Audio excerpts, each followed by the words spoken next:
शिवजी के तीसरे नेत्र से निकली हुई प्रलय ज्वाला में दत्त मिश्रित सुखी समधा सम कामदेव जब भस्म हो गया, कालिदास सच सच बतलाना रति रोई या तुम रोए थे।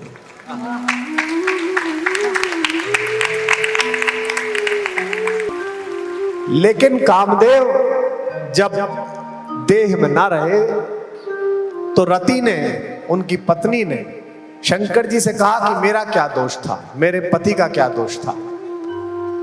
वो तो ऑफिशियल ड्यूटी पर था, उनको तो देवताओं ने कहा था करके आओ, आपने उन्हें मार दिया। भगवान ने कहा हाँ बात तो सही है, तो फिर ऐसा करते हैं, मैं इसे जीवित तो नहीं कर सकता, पर मैं इसे अशरीरी भाव के साथ जीवित कर दूंगा। जब तक प्रकृति चलेगी तेरा पति हर मनुष्य के अंदर, हर जीव जंतु के अंदर विद्यमान रहेगा। कितना बड़ा वरदान कामदेव को मिला, कितना बड़ा वरदान। लड़कियां प्रेम करें, लड़के प्रेम करें, इसमें क्या गलत बात है। लेकिन कोई बिटिया प्रेम के आवेग में माता पिता की सलाह, बड़ों की समझाइश दरकिनार करके 35 टुकड़ों में बरामद हो, तो ये तो प्रेम का अपमान है।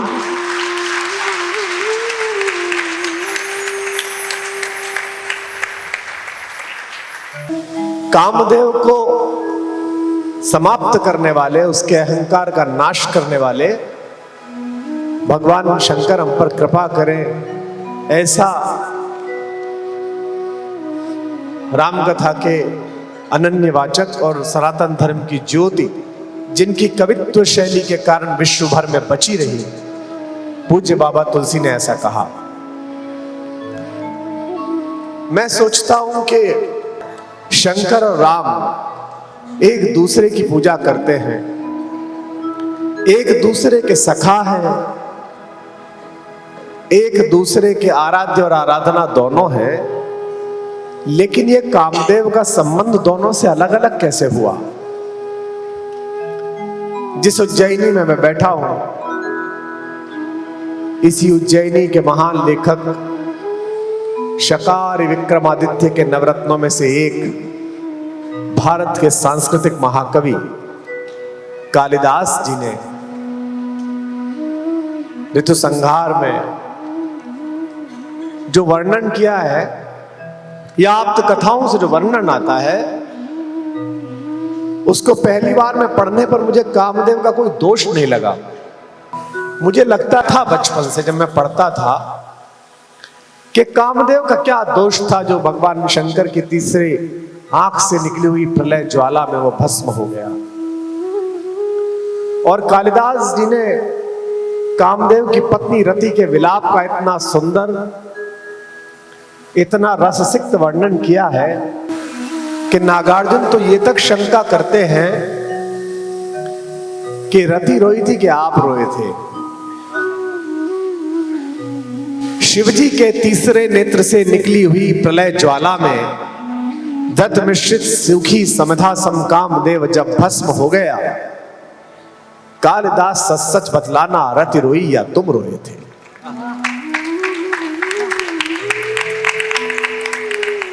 आपने पढ़ी होगी ये कविता। वर्षा ऋतु की स्निग्ध भूमि का प्रथम दिवस आषाढ़ मास का, देखत गगन में श्याम गनगटा, विदुर यक्ष का मन जब मचला, चित्रकूट के सुबह शिखर पर। बहुत अच्छी कविता है, मुझे बड़ी प्रिय भी है। तो एक तरफ तो हमें यह बताया गया कि भगवान ने कामदेव को भस्म कर दिया, और दूसरी तरफ जब मैं मानस पढ़ रहा था, वो मानस के माध्यम से स्वयं को पढ़ रहा था, तो मैंने देखा कि भगवान अपने अनुज शेषावतार लक्ष्मण जी के साथ मिथिला की गलियों में जब गए, और मिथिला की एक वाटिका में गए, और वहां पहली बार उन्होंने माता को देखा, हमारी को, भुवन मोहिनी, भुवनेश्वरी, भारतेश्वरी माता सीता को, तो उनके हृदय में काम ने प्रवेश किया। और भगवान ने अपने भाई से कहा कि रघुवंशन कर सहज स्वभाव, मन कुपंथ पग धरई न काऊ। हमारा तो स्वभाव है रघुवंशियों का कि किसी बुरे पंथ पर हमारा पैर बढ़ता नहीं है। और कहते कंकन किंकिन नूपुर धुन सुनी, कहत लखन सन राम हृदय गुनी। हे लक्ष्मण मानहु मदन दुंदुबी बाजी। ऐसा लग रहा है मेरे हृदय में कामदेव ने अपनी विजय का ट्रम्पेट बजा दिया, दुंदुबी बजा दी। एक बड़ा भाई, वो भी पिता के कद का बड़ा भाई, लक्ष्मण जिन्हें पिता ही मानते हैं।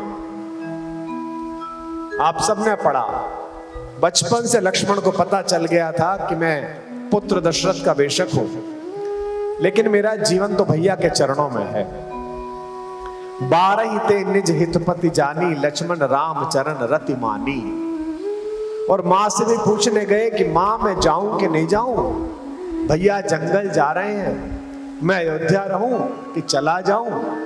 तो मां ने कहा कि जो पे राम सिया बन जाई, अवध तुम्हार काम कछु नहीं। बेटा अगर राम और सिया जंगल जा रहे हैं तो अयोध्या।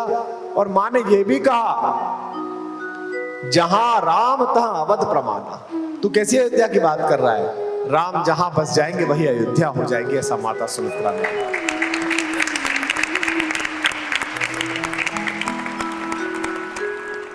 फिर अपने इतने छोटे भाई से जो बेटे जैसा है, उससे प्रेम की बात करना। जिन सपने हूं परिनार नहेरी, उनके मन में मदन की दुंदुभी बज गई। और शंकर जी के तीसरे नेत्र से निकली हुई प्रलय ज्वाला में कामदेव भस्म हो गए। कामदेव का कोई दोष नहीं था। माता सती के दक्ष प्रजापति के हवन कुंड में स्वयं को होम करने के उपरांत पूरी पृथ्वी में दग्ध हृदय लिए घूमने वाले शंकर को जब देवताओं ने सम्मिलित रूप से शांत होने की प्रार्थना की, तो त्रयाक्ष भगवान ने कैलाश पर्वत पर अपनी धूनी जमाई और वे साधना में लग गए। इस बीच एक प्रसंग और आया कि सती जब दोबारा जन्म लेकर पर्वत के घर पैदा हुई, पर्वत राज के, उन्हें तो शंकर से विवाह करना ही था, तपस्या करने लगी। बाद में तपस्या जब दृढ़ होती चली गई तो एक पत्ते पर जीवित रहने लगी, अपर्णा कहलाई। शंकर ने समझाने के लिए सप्तऋषि भेजे भगवान ने। उन्होंने सप्तऋषि के साथ ऐसा शास्त्रार्थ किया कि सारे ऋषि चक्कर गिन्नियों के वापस लौटाए कि भाई ये नहीं मान सकते। अंत में भगवान के मन में आया कि देखूं तो सही कौन है और इतनी जिद पर है। भगवान उठे, जैसे थे वैसे ही चल दिए। शंकर इसीलिए एक साम्य के समाज के देवता हैं कि उनको कोई आभूषण नहीं लगता। जिस चिता की भस्म को अंतिम यात्रा का प्रतीक माना जाए, उसे वो अपने दिव्य ललाट पर शोभित कर लेते हैं। और उनकी भस्म को दुर्वासा अपने माथे पर लगाकर नरक गए थे देखने के लिए। कुंड में झांका, कुंभी पाक नरक में अचानक स्वर्ग पैदा हो गया। यमराज ने पूछा ये कैसे हुआ? दुर्वासा हंसने लगे, बोले समझ गया कैसे हुआ। ये मेरे माथे पर मेरे शंकर की भस्म लगी हुई थी, मैंने झांका, ये थोड़ी झर गई नीचे, तो कुंभी पाक नरक भी स्वर्ग में बदला।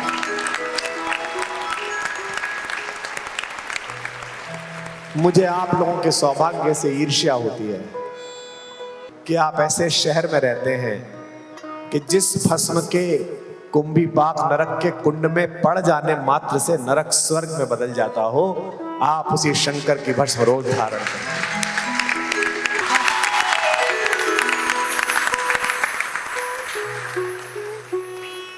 उसी रूप में शंकर निकले और पहुंचे। महाकवि कालिदास कहते हैं कि खबर गई अंदर कि स्वयं शंकर आ रहे हैं मिलने के लिए, देखने के लिए।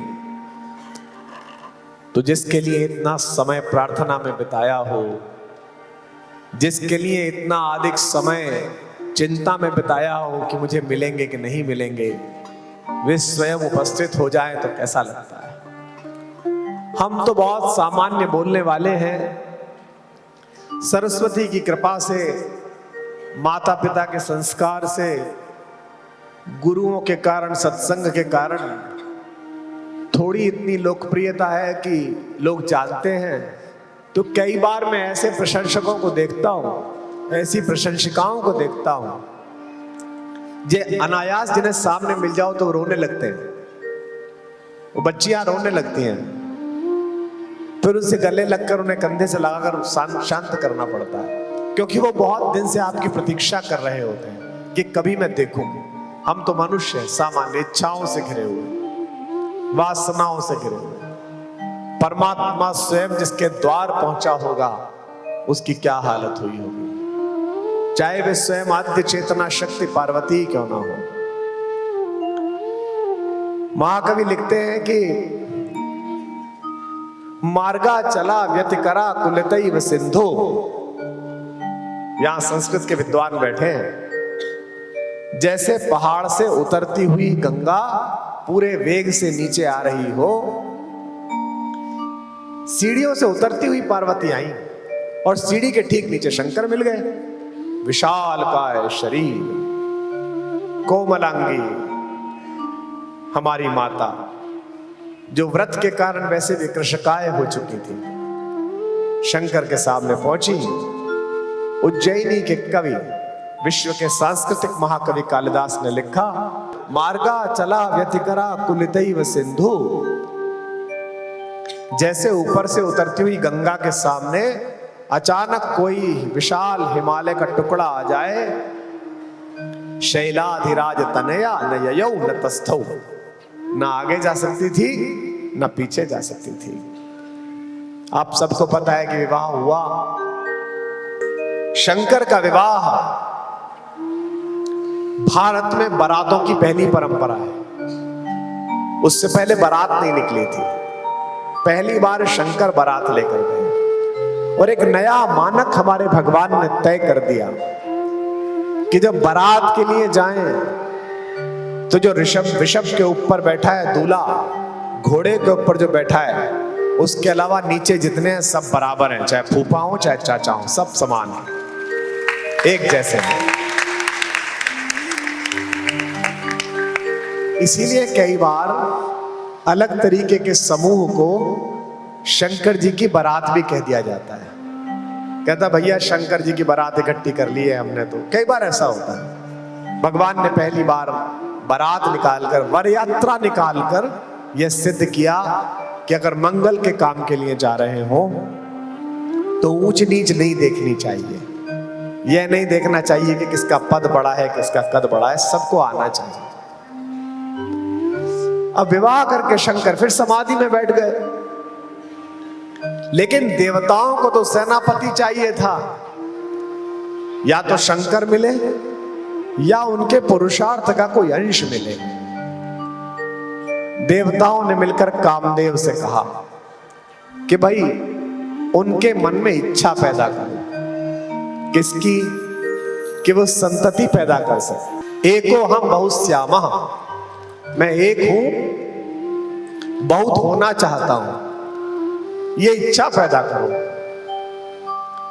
कामदेव डेपुटेशन पे चले गए बेचारे, उनको क्या पता था कहां जा रहा हूं। उन्होंने पहले जाकर वहां वातावरण निर्माण किया। जैसे मेरे आने से पहले हमारी बेटी गा रही थी, हमारा ये छोटा प्यारा बेटा गा रहा था।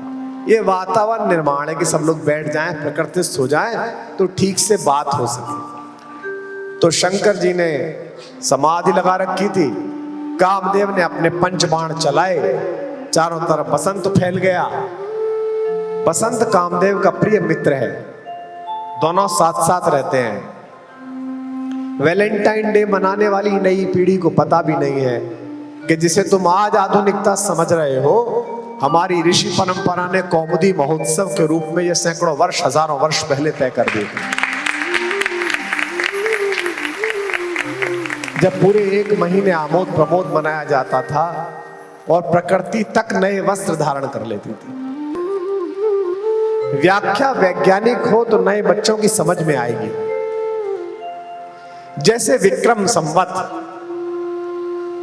मैं ईश्वर से प्रार्थना करता हूं इस मंच से कि भारत के पुरुषार्थी बच्चे बच्चियां मेरे जीवन रहते या मेरे बाद कभी वो दिन पुनः दिखाएं जब विश्व का कैलेंडर विक्रम संवत के अनुसार चलना शुरू हो जाए।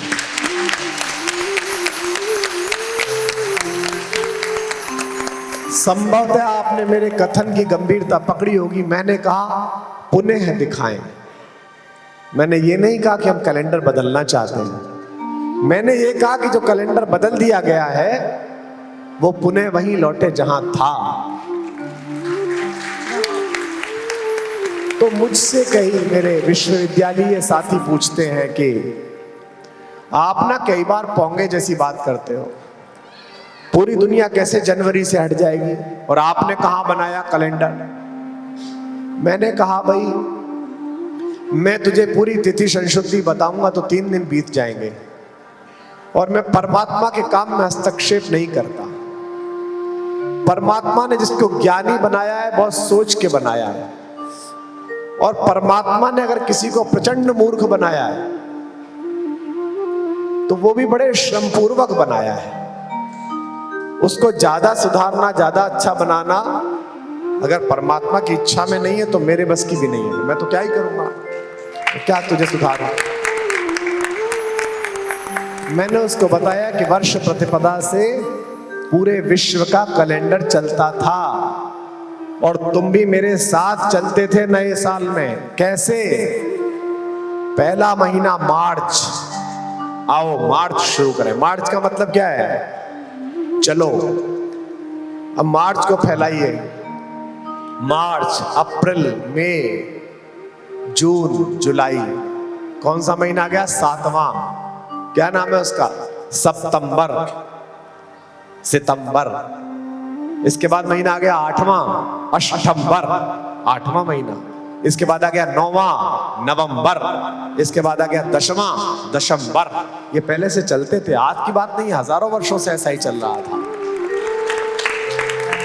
लेकिन राजनीतिक रूप से, सामरिक रूप से हम परास्त हुए। जो जाति अपना इतिहास आत्ममुग्धता में गलत पढ़ती रहती है उसे इतिहास को भविष्य में सुधारने का अवसर नहीं मिलता। आपको सदैव इतिहास ठीक पढ़ना चाहिए और इतिहास का मतलब ही यह है कि उससे सबक लिया जाए। तो शंकर जागे, शंकर ने देखा कि अचानक बसंत कैसे आ गया, बड़े प्रसन्न हुए। फिर उन्हें पेड़ के पीछे छिपा हुआ कामदेव दिखाई दिया। भगवान को क्रोध आया कि इसकी इतनी हिम्मत कि ये मुझ पर तीर साधे। तो उनकी तीसरी नेत्र से ज्वाला निकली। आजकल शरीर विज्ञान कहता है कि यहां कोई ग्लैंड है, पता नहीं इसका क्या नाम है, प्यूक्लिड ग्लैंड, सर्वाधिक संवेदनशील जगह है। ये आज कह रहा है 50 साल में, और हम लाखों वर्ष से कह रहे हैं कि शंकर के यहां पर एक नेत्र है जिसमें से संवेदना की अग्नि निकल सकती है। तब से कह रहे हैं हम। वो भस्म हो गया। एक कहानी ये हो गई। अंततः भगवान जागे और सेनापति कार्तिकेय का जन्म हुआ। देवासुर संग्राम में देवताओं को विजय मिली। लेकिन कामदेव जब देह में ना रहे तो रति ने, उनकी पत्नी ने शंकर जी से कहा कि मेरा क्या दोष था, मेरे पति का क्या दोष था। वो तो ऑफिशियल ड्यूटी पर था, उनको तो देवताओं ने कहा था करके आओ, आपने उन्हें मार दिया। भगवान ने कहा हाँ बात तो सही है, तो फिर ऐसा करते हैं, मैं इसे जीवित तो नहीं कर सकता पर मैं इसे अशरीरी भाव के साथ जीवित कर दूंगा। जब तक प्रकृति चलेगी तेरा पति हर मनुष्य के अंदर, हर जीव जंतु के अंदर विद्यमान रहेगा। कितना बड़ा वरदान कामदेव को मिला, कितना बड़ा वरदान। लेकिन यही कामदेव जब राम तक पहुंचा, मेरे मर्यादा पुरुषोत्तम तक, तो उनके हृदय में दुंदुभी बजने लगी। बस मैं यही आपको लाना चाहता था। अब आप पहुंच गए जगह पर। क्या अंतर है इन दोनों के बीच? लड़कियां प्रेम करें, लड़के प्रेम करें, इसमें क्या गलत बात है? लेकिन कोई बिटिया प्रेम के आवेग में माता पिता की सलाह, बड़ों की समझाइश दरकिनार करके 35 टुकड़ों में बरामद हो, तो ये तो प्रेम का अपमान है।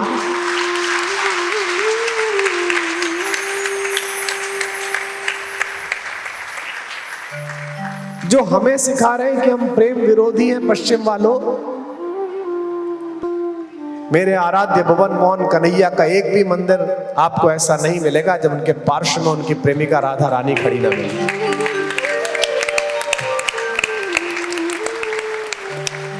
प्रेम के खिलाफ कौन है? हम मर्यादा के समर्थन में हैं।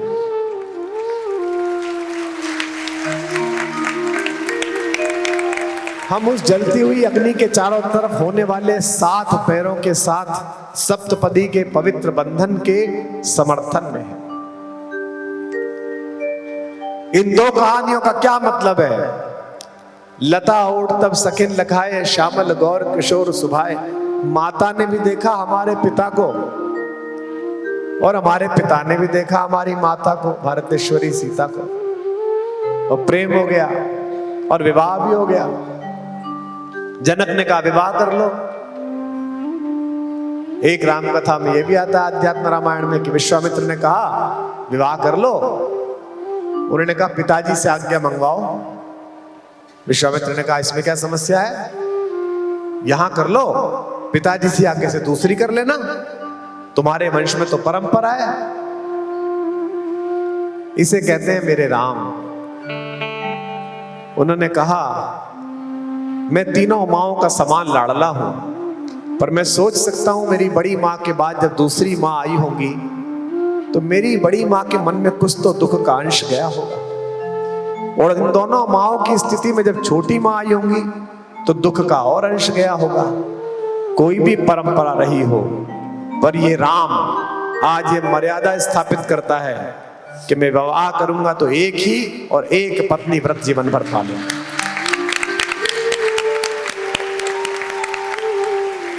इसे कहते हैं मर्यादा का निर्धारण। यूं ही मर्यादा पुरुषोत्तम नहीं है वो राम। एक तरफ काम को भस्म कर देने वाले शंकर हैं,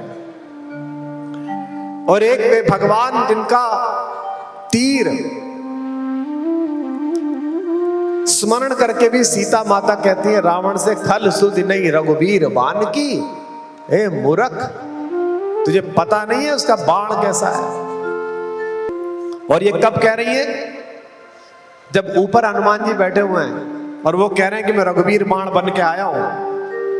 एक तरह से संकेत दे रही है कि तेरा कार्यक्रम अब समापन पर है। खल सुधि नहीं रघुवीर बाण की। क्योंकि पहली बार काम को भगवान राम ने कहा, महसूस किया। कंकण, किंकिणी, नूपुर। नूपुर कहां पहने जाते हैं? पैर में। किंकिणी कहां पहनी जाती है? कटी में। और कंकण कहां पहने जाते हैं? हाथ में। पहन किसने रखे हैं? हमारी मां ने। पहुंच किसके पास रहे हैं? पिता के पास। कामदेव कहां है? नूपुर में। अगर काम मातृत्व के माध्यम से आएगा तो पिता उसे स्वीकार करेगा, जगत पिता उसे स्वीकार। भगवान से वरदान मांगते हुए तुलसी बाबा जैसे बड़े व्यक्ति ने अंतिम पंक्ति में मांगा कि जैसे कामी को नारी प्यारी होती है, काम ही नारी प्यारी जिम, लोभ ही जिम प्रिय धाम, जन्म जन्म रति राम पद, यह वरदान महान। यह रघुनाथ के प्रति प्रेम में प्रतीक भी इस्तेमाल किया, तो क्या इस्तेमाल किया? तो इस सदन में बैठे हुए जो हजारों हजार लड़के लड़कियां आए हैं, उनसे मेरा एक ही निवेदन है, प्रेम बुरी चीज नहीं है, काम भी बुरी चीज नहीं है, प्रकृति के संचालन के लिए वो भी आवश्यक है, भगवान ने भी लव और कुश जैसे दो तपस्वी राजा पृथ्वी को दिए। भगवान शंकर के बड़े पुत्र कार्तिकेय देवसेना के सेनापति हैं, और उनके छोटे वाले, उनके बिना तो कुछ शुरू होता ही नहीं है। सबसे पहले भी हमने आते ही उनकी पूजा करी, वे गणपति तो सबसे आगे ही हैं। बुरा क्या है? बुरा है कि समाज में जो मर्यादा बनाई गई है, जो मातृत्व का माध्यम बनाया गया है, मैं सुप्रीम कोर्ट के किसी निर्णय के खिलाफ तो नहीं जा सकता और बोल भी नहीं सकता, मिलॉर्ड पता नहीं कब नाराज हो जाए, लेकिन मैं ये तो मान सकता हूं, एक होता है सरकार का कोर्ट और एक होता है जनता की नैतिक मर्यादा का कोर्ट। आज इस नैतिक मर्यादा की कोर्ट में ये प्रस्ताव पास करके जाओ कि काम जब मातृत्व की शक्ल में आएगा तभी उसे स्वीकार किया जाएगा, इसके बिना स्वीकार नहीं।